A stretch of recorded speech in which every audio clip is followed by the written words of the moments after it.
Hello, my name is Ashley Spencer, and this is going to be a presentation over creating an online classroom for your students. I am currently a math teacher at Labette County High School in School District 506. I have 2 years of experience. I'm getting ready to start my third year, and I'm a student at Pitt State. I'm working toward my degree as a technology integration specialist. In this presentation, my goal is that you take something from the presentation that you could maybe change or adapt to be successful in your classroom, something you can use. You don't have to have a smart board. In fact, you don't even need to be a teacher, but maybe you can find something in this presentation that makes you go, hey, that's cool, I can kind of use that. So I do things differently. As you know, there are hundreds and hundreds of different resources out there. So this is just one possibility you might be able to use. Like I said, I work at USD 506. I just want to give you a little bit of background on our district. We have 5 grade schools, K through 8 or pre-K through 8. Our high school enrollment is about 520 students. For that 520 students, we only have 4 math teachers at our school. So we have a very, very high student-to-teacher ratio. And then we also have a small budget. Just like any other school district right now, we're really crunched for money. So we've had to come up with some unique solutions to advance our program in technology and just in general, calculators, online access, stuff like that. So I just want to give you kind of an introduction on how I got started with using an online classroom, and then we'll go in more detail about how you can change this and create it on your own. This was my first year at Labette County, and I walked into the counselor's office one day, and there was a group of kids there studying calculus. Well, I am a math teacher up there, and we don't offer calculus class. So I got to talking with these kids and the principal and the other math teachers, and we were not able to offer an upper level class to these students.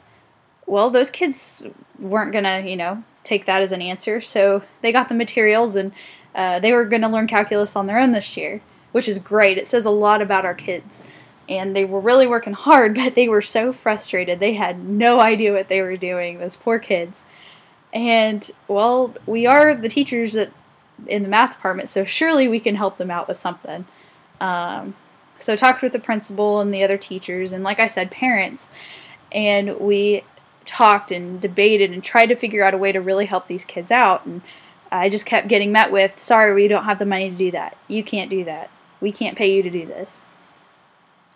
So I got to thinking about what I did for the classes that I was teaching. In this last year, all I taught was Algebra 1. So I started at the beginning of the year uploading resources for my Algebra 1 class. And here's an example right here. I had the objective, I put the homework on there, gave maybe some review links, and then I uploaded the notes so kids could see what we did in class.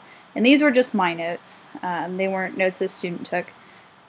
This was before I had a smart board, so I just literally scanned it in. Well, that could work for our calculus kids, but that's kind of what they were doing already. They were just reading a book, and they didn't really have any direction. So what was a way we could give our kids direction? Well, we decided to start recording our lessons. I would go through and teach to an empty classroom or just talk to myself, and the kids would get together, watch the video, and do the homework, just as if they were in my classroom. However, it wasn't me. It was a video of me. So here's an example of what we did. This was our calculus class. Here's a link to the book. And then here's my video. So all they would have to do is log on every day, watch the video, and do some homework. So these kids were working hard on their own, but this just gave them a little bit of direction. And then they were also free to come and ask me for help whenever they got stuck. But these kids, like I said, really motivated. It says a lot about our kids. And I want to thank them because that led me to what I'm doing now in my classroom. So my online class, I created a virtual classroom basically. I have a recording right here. I upload worksheets, I upload notes, I link to other websites. A student can watch the lecture. It's like Khan Academy, but it is my full lecture, every example, and it's me teaching. They're used to me teaching in the classroom, so they just go online and watch me teach again. It's something they're used to. But most importantly, and today, with kids, if you want to use Angel or Edmodo or some learning environment like that, every single student has to have an email address, or every single student has to have a login. Well, if you go to just a website like this, students don't need any login information. They can visit this website.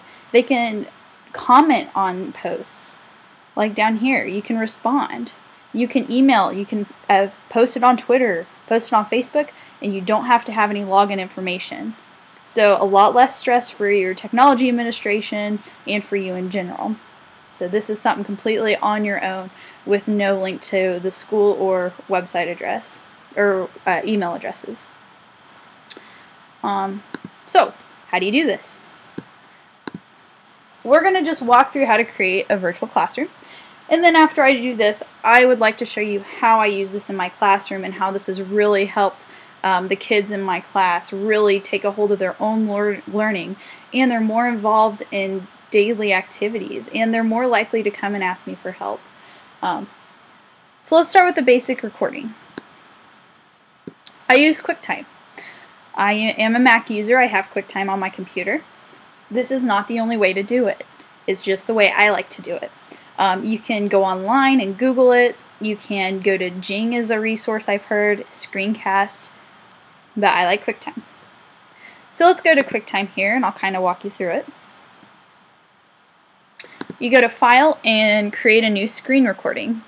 It's grayed out right now because obviously I am recording, but you would go there. The one thing you have to be careful, you need to make sure the microphone's turned on. If your microphone's not turned on, you won't get any sound. So make sure you do that. I just talk loudly into my computer as I talk on the smartboard. It picks me up just fine. If you're wanting to record a full class discussion, this is the best way to do it, because then you can pick up all your kids talking. My kids really they really want to do this in math class, but I haven't been brave enough to try it. I think it would be a good idea for maybe an English class or a history class to get that discussion going. I don't know, maybe I'll try it sometime. If this is not something you want to talk loudly, or if your computer's on the other end of the classroom and it's hooked up to your projector, you can buy a mic that clips to your shirt and you can just talk into the mic. And that's a great option. I know some teachers that use it and it works really well for them. If you don't have a smartboard, you can use a Smart Slate or a Mobi board. In fact, you can use your iPad if you have it connected to your computer. Or if you don't have any access to any technology whatsoever, you can just do what I'm doing now. Create your presentation ahead of time and just talk to your computer. You can go online, you can browse the internet. In math, we do stuff with graphing calculators. I can project my graphing calculator on here and I can show the kids. I really like capturing my whole screen, not just the Smart application. Smart Notebook does have a way to record, but I like my full screen. The kids are used to it, and it allows me to go to other applications. After you're done recording, it'll save the video. We'll talk about uploading it here in just a second, but I want to talk about the documents. In addition to my lectures, I create their worksheet and the notes for the day. I'm looking into also uploading my answer keys. I have those available in my classroom, but my kids can go online and check their answers too. So let's just talk about the lecture notes. Like I said, I use Smart Notebook, and we want to save everything in PDF form. It works across all platforms. Any computer can open it, and most importantly, it can be opened on mobile devices. An iPad can open a PDF file. It just works. It's universal. Most operating systems have made it very easy to save a PDF. I'm just going to walk through Smart Notebook. I'm going to export it as a PDF file. And it pops up, and there's my presentation right there. I can do full page. I like to just do a large so you can get 2 pages on each on each, 2 slides on each page. And then you can have the date here. I actually put my website here. So then when that file's saved, you can see it up here in the corner. It's just an easy reference for kids. Oh, hey, that's the website. We'll talk about that later on with getting your website out there. But I want to continue. Lots of different ways you can save it. I'm going to save it as my presentation. I'm going to put that here on the desktop.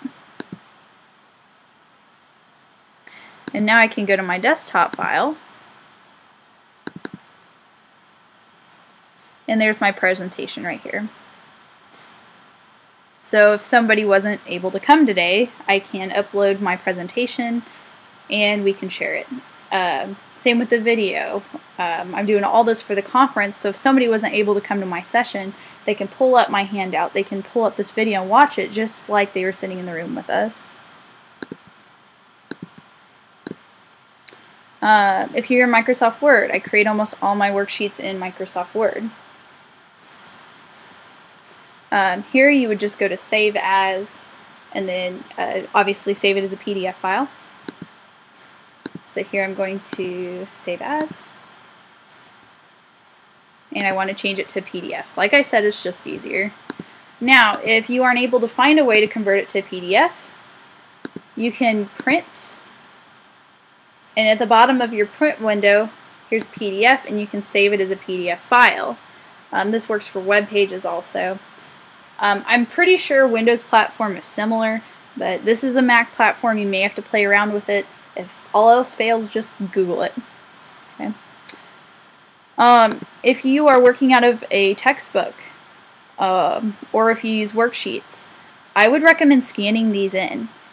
I didn't do that at first. If we go back to my website here, I just put what page number it is. Well, I learned high school kids don't take home their math book. So I made every attempt to get everything online so kids have no excuse to not do their homework. So I started actually scanning in the pages so they can see these. So I would recommend scanning it in. Most copiers have a feature to email it to you as a PDF file. If you use worksheets, scan in your worksheet. I would recommend getting everything online just to create no excuses. Let's move on. After saving your files, we need to do something with the video. And I use YouTube. It's the easiest. Everybody's familiar with it. A lot of schools block YouTube, however. I would talk with your tech guy or lady and see what you can do. Most of the time they'll work with you. If they absolutely do not want to use YouTube, there are tons of other video hosting sites out there. I've heard of TeacherTube. Like I said, just Google it, find a place to host your video.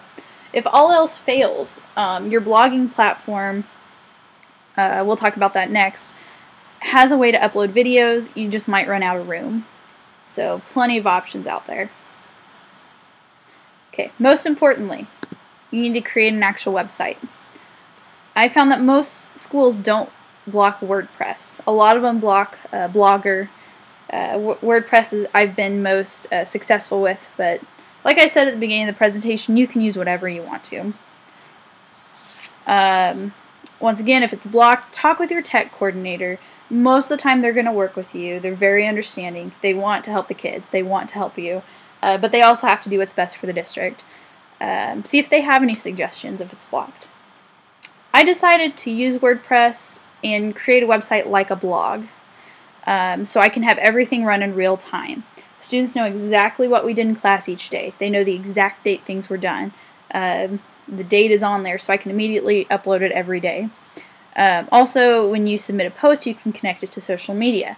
So for example, as I post the assignment for the day, it automatically will tweet on Twitter. Okay, so in real time. There are a couple downsides to this. I can't really share it with other teachers because how I'm teaching in my classroom may be completely different from somebody else's Algebra 1 class. And then another downside is I have to go online, I have to post it every day. It doesn't take long, it only takes me a couple minutes, but it is a downside. I have to remember to do it. On WordPress, my first website here was lchsaspencer.wordpress.com. It's free. However, it's a very long web address. I found out high school kids don't want to learn long web addresses, or, it's just another excuse. I couldn't remember the website. So, about my third or fourth time around, I made it easier. I just did lchsalgebra.com. It's easy to remember. The kids can, that's easy to remember. They're more likely to go online. Because I made it shorter, I took out the WordPress, I had to purchase a domain. It's $18 a year. However, that's probably the best $18 I've ever spent in my life. I had so many more kids visit the website. They were able to remember it. They wanted to visit. You don't have to. You can keep it free, but I found that this worked better for my classroom. It was worth the $18. Communication with my website, with my blog. I want to do as much as possible to communicate. I can share on Twitter and Facebook. You can comment. As soon as you comment, I set my settings to send me an email. So if a student comes online and asks a question, I can see that. I can email them back. I can talk with them. Also, here on the side, you can't see it because I'm an administrator, but if you weren't logged in right here, parents can type in their email address and then they click follow. As you can see, I have 115 people following my website. That's pretty awesome. I've really worked hard to get it out there, so I recommend students to put in their email. I recommend parents to put in their email, so that way they can follow. As soon as I post, it emails them, so they know exactly what their kids have for homework that night. Now that we've completely gotten our website or blog set up, let's go ahead and walk through how to upload all these files and all this information to get it out to your students. This is just WordPress. You'll have to play around with whatever site you decide to use. So I'm going to come to my algebra page and create a new post.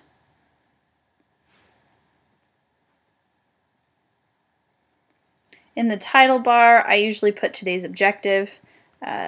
For today, we are just doing technology conference. Or I could put the title of my presentation, creating an online classroom for your students. That's a better title. Let's keep that.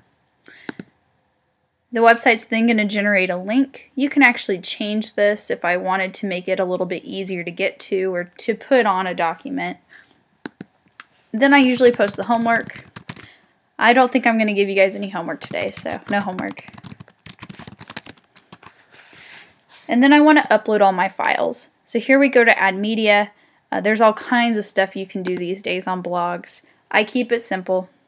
And then I want to upload my file. These are the presentation notes we saved earlier, so I'd want to save that. If I'm not able to use YouTube or another video hosting site, this is where I would also upload the video I was recording. Please be careful, there's probably a size limit. See down here you can see maximum upload size is 1 gigabyte. So when you're hosting, you just have to be careful. Here I can only have 3 gigs. So one thing you'll have to work out the kinks. Do what you need to do. I've actually already uploaded it, so I don't need to upload again. Here's my presentation, and I want to insert it into the post. You can do more than one. You can just select the ones you need. Here's the shift. There's the check marks there. Or I can clear those and just upload the one and insert. And it is now inserted into my post. Then I need to add my YouTube link. All you do is take the URL. On WordPress, at least, that's how it works. So I'm going to copy and paste. And I usually add additional resources. If I wanted to add the address for the tech conference, I could put that on there. I usually do some Khan Academy, anything to help kids. That way, if I have a parent contact me, hey, Seth is having some problems with this section, is there anything else you can provide to help with? Can you get some extra practice? Then I can go, yeah, on the website, here's my website, there's some additional resources. He can go to Khan Academy and get some extra practice in. He can go online. I try and do as much as I can. Also, kids are pretty good with coming up with their own resources. I have a lot of kids say, "Hey, Mrs. Spencer, I found this online." So feel free to ask your students as well, and ask other teachers. Part of Common Core is going to be coming up with our own resources and just adding to that library for each objective. And so as we work on our Common Core stuff, I'm going to start adding those as well to the website. After you've created everything and uploaded everything, you really need to come over here and categorize it. So that way, if my kids want to study for the Chapter 9 test, they can go click on Chapter 9 and all the uploads are there. If they want to study for Chapter 10, there's Chapter 10. I don't have a category, so I'm going to create one. Now I'm going to add the Tech Conference category in. And then if you need to change the date, if I don't want this uploaded until tomorrow, I can change this to May 31st. I can change the time. This is a good thing to take advantage of if you're going to be out of town. For example, I was at a golf tournament when I was recording things for calculus, so I would record it the day before and then have it post the day of. And it was so cool because my kids were like, "Whoa, how'd you do that?" And I was like, magic. But I just want this published today, immediately. And then I would hit publish.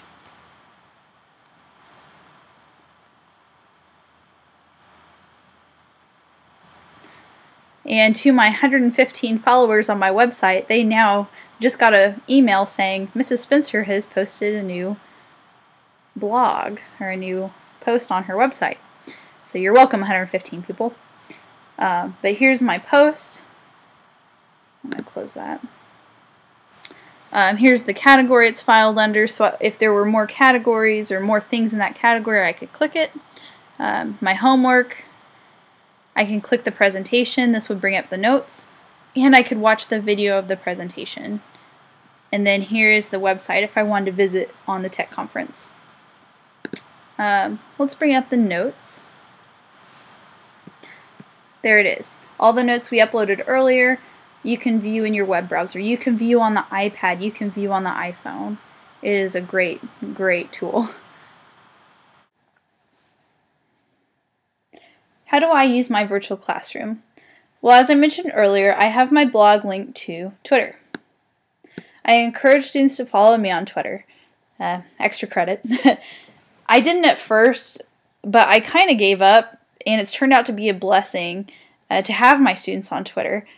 Kids are on Twitter all the time, so they might as well be using it for classroom communication. So let's see what that looks like. As soon as I hit post, it should have tweeted, and so let's go to my Twitter page.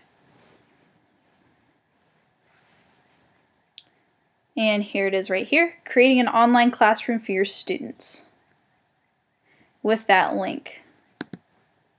And it goes right back to the website. Kids ask questions on there. I post answer keys so they can check their answers. Kids are more likely to communicate with me, and they're more comfortable using the website, and they're more comfortable using Twitter because they see other students using it. They see me updating Twitter all the time. So it's just a great communication tool, and students are comfortable using it.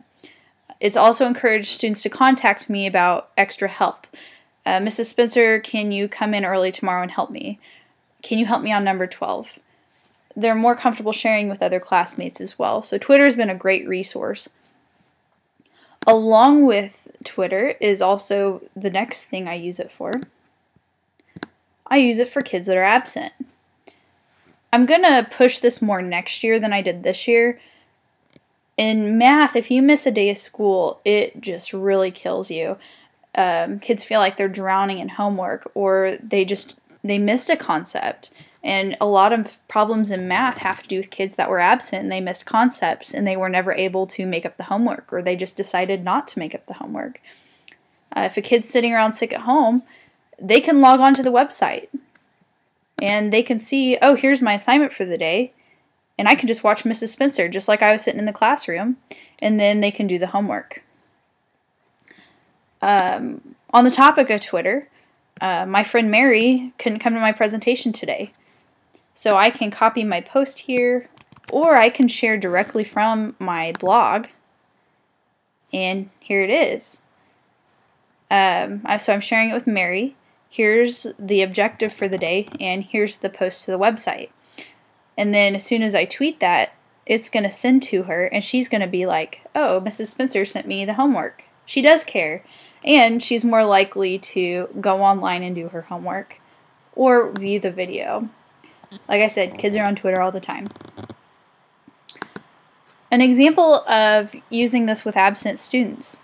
I had a kid that was sick for about a week. He had a fever, and he was gone during factoring, which, if you can remember Algebra 1, factoring is probably the hardest thing you cover.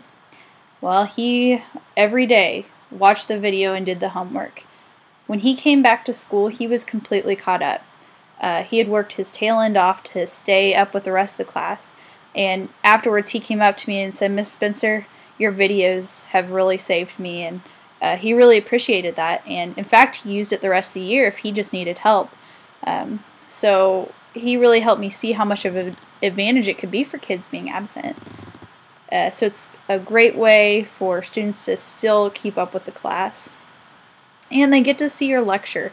Most kids, when they miss math, just kind of scan through the book or copy it off of somebody else. Here they can take the time to actually watch me talk about what they missed, just like they were in the classroom. Another way I use my virtual classroom is for homework help. When students go to study for a test, so if we're getting ready to take the Chapter 9 test, they can come to the categories here, click on Chapter 9,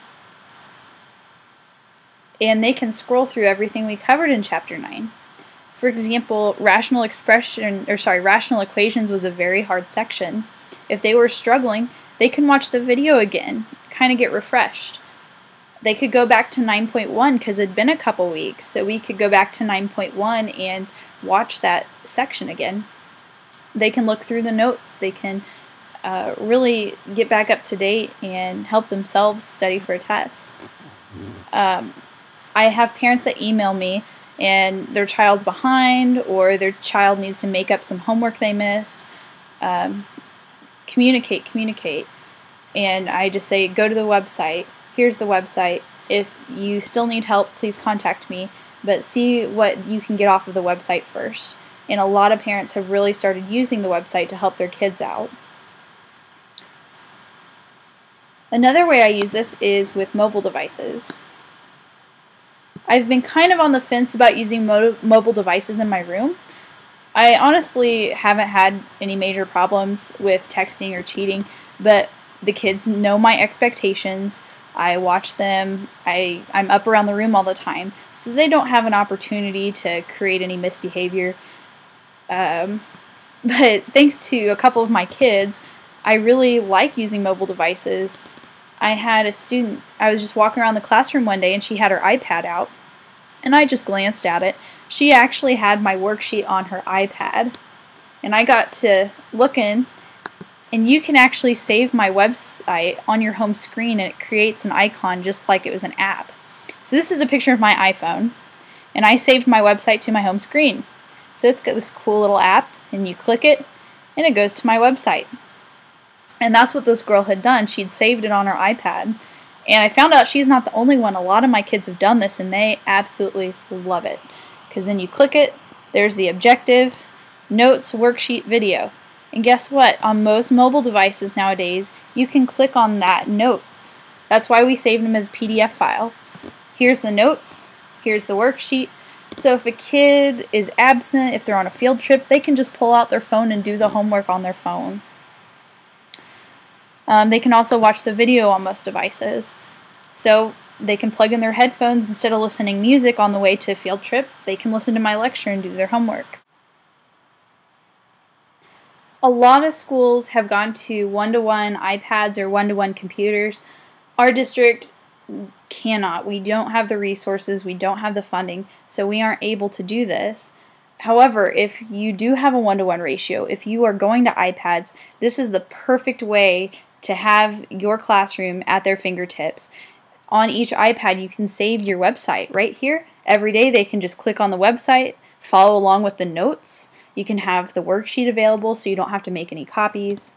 It's there, it's easy. However, if you don't have one-to-one devices, this is a good opportunity for kids to bring their own devices and to buy into their own learning. My favorite way of using my virtual classroom, however, is when I'm absent. I coach golf in the fall and I coach softball in the spring. Plus, I'm gone for a lot of professional development, Common Core things. I missed a lot of school this year, especially my 6th and 7th hour. Well, as a teacher, what do you usually leave your kids? You leave them busy work or extra worksheets on something you've already covered. I didn't want to do this. It took up time, and I've got so much curriculum I want to get through. Why would I miss a day of good instruction if I didn't have to? So I started recording my lessons, burning them on a DVD, and then my sub would pop in the DVD, and my students would watch the lecture just like if I was there talking. My kids made the comment, "Miss Spencer, you were in the room with us. We just didn't see you." So they would watch the DVD, they would be required to take notes just as if I was there, and then they would get the homework. The substitutes really enjoyed it because they knew what to expect when they came to my classroom, and they didn't have to worry about behavior problems because my kids were always on task. Furthermore, it created the opportunity for my kids to help each other. It was a new topic. I wasn't there to help them, so the kids had to take some initiative and help each other out and brainstorm, try and figure out how things work. So it was a great opportunity. The kids loved it. They enjoyed it so much better than getting stuck with busy work with the sub. And I think overall they learned more this year because I was able to get through more topics. Well, we've talked about creating a website and how we're going to use our website. But in order for this to be successful, you have to get your parents and the students involved. They have to buy into what you're doing, or else it won't be successful. My best advice is to force it on them. Any communication you have with parents, any email you send out, and don't forget the website. Remember, you can go on the website. If your student's struggling, he can go online and watch the lecture again. My big selling point was when parents would email me, good or bad, and I would just say, oh, remember, if your student's struggling, they can go online and they can watch me lecture again. When I send general emails, when I sent out down slips, kids that were getting a D or F in class, I would always include the website, give them that opportunity to go online so you can work on the class online. Like I mentioned before, I communicate with Twitter. I use it all the time. The more communication I have with my students, the more likely they are to buy into what I'm doing, and the more likely they are to visit the site. I also had our website administrators add my website to the school's website. They linked it, so if kids were online, they could, easily click onto the high school homepage and visit my website from there. And then what I'm trying to work on is I want to get more teachers involved. The kids are really buying into my class, but I think if the expectation is to go online for all their other classes, they're going to do it. So if the science department starts working on having kids going online, oh, we do this in Miss Spencer's room all the time. So the more teachers that do this, the more kids are going to buy into what we're doing, the more likely they are to use our resources. So my goal is to get more teachers to use it as well. What's next for my classroom and for Labette County? Our biggest goal is to incorporate 8th grade algebra. I mentioned at the beginning of the presentation we have 5 grade schools. Let me show you the map of our 5 grade schools. Well, here's Altamont right here. This is where our high school is located. And we have a grade school in town. We have a grade school down here in Bartlett. We have a grade school in Edna. We have a grade school in Mound Valley. And we have a grade school in Parsons. Our grade schools are very far spread out. They are in completely different towns. Because of this, our district has not been able to teach 8th grade algebra. It has been impossible. So our 8th graders don't have the advantages of kids in other schools that are able to take 8th grade algebra. So we talked with administration, we talked with 8th grade teachers, and we offer a summer class right now, but how many 8th graders really want to waste their summer and go, learn algebra? So what we're going to do next year is we're going to put all this videos into a whole curriculum. We're going to create all the worksheets, and we're going to make this available for the 8th grade teachers so they can have kids learn 8th grade algebra on these videos that I've been recording, and they do the homework just as if they were in an algebra class. So our trial run is next year. We're going to see how it works, but we hope it can be something to really help district-wide. Another goal we have in our district is to upload our entire curriculum. So you may have seen on my website, we can view our whole curriculum right here. And I have this as a normal website, it's not a blog. Because I mentioned earlier, I couldn't share with other teachers. I had to upload every single day. Well, I can give this website to someone at a different school, and they can see what I do in Chapter 1. And here's all my objectives. And eventually, like I said, I'm going to have all these uploaded. I'm going to have the notes. I'm going to have the worksheet. I hope to upload all the videos on this website. Here's my objectives, and here's the Common Core standards they hit. So we're going to upload our curriculum, hopefully all the videos to go with it, and it's going to be a work in progress, but we'd really like to get this going to share with other schools, and so we can give this out to parents so they can view the entire curriculum, not just one day at a time. And then something else we're wanting to do is get with other districts and really just work on professional development. The more districts we get involved and the more people I can share my website with, they're more likely to add resources of their own. And good teachers share things. So the more collaboration we have, the easier time it's going to be for all the math teachers in the area. I think this is a great opportunity to use technology in the classroom, and I think it could be very successful. So once again, thank you for watching this presentation. My contact information is in front of you here, and please do not hesitate to email me any question you'd have, or if you'd like to meet with me sometime about maybe launching your own online classroom. Thank you.